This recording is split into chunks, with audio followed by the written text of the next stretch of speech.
Bien, yo les hablaré sobre los modelos matemáticos y de las aplicaciones en el efecto Doppler.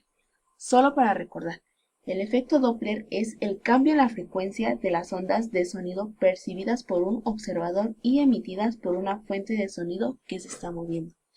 Para que nosotros podamos calcular la frecuencia de la onda va a depender de dos factores, de si el sonido se aleja o se acerca. En caso de que el observador sea quien se acerque, se utiliza la siguiente fórmula, que va a ser igual a la suma de la velocidad del sonido más la velocidad del observador entre la diferencia de estas. Esto lo vamos a multiplicar por la frecuencia del sonido de la fuente. Ahora que el caso sea que el observador es quien se aleje, se utiliza esta siguiente fórmula. Si se dan cuenta es casi lo mismo que la primera. Lo único que va a cambiar es de que ahora en el numerador se están restando las velocidades y en el denominador se están sumando. Para ambas fórmulas los datos son prácticamente los mismos. Lo único que va a cambiar es si se suman o se están restando.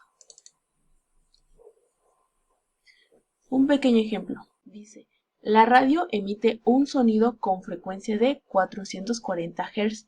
El receptor u observador camina hacia la fuente. La radio se encuentra fija, con velocidad de 20 metros sobre segundo.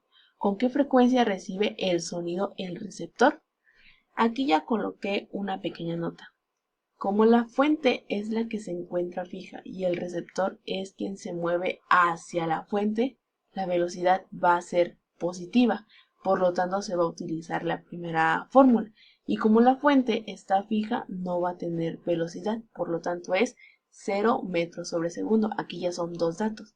Entonces los demás tenemos la frecuencia del sonido de la fuente, que aquí ya nos especifica que es 440 Hz y la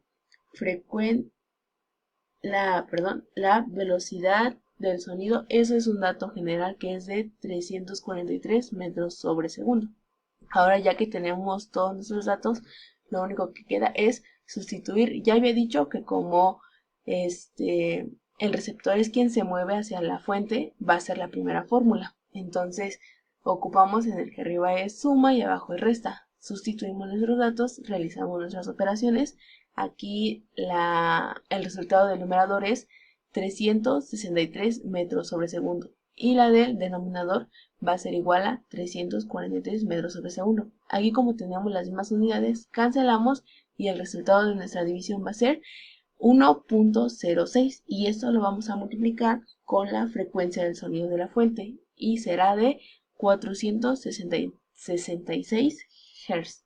Va a ser el resultado final. Y por último tenemos las aplicaciones del efecto Doppler.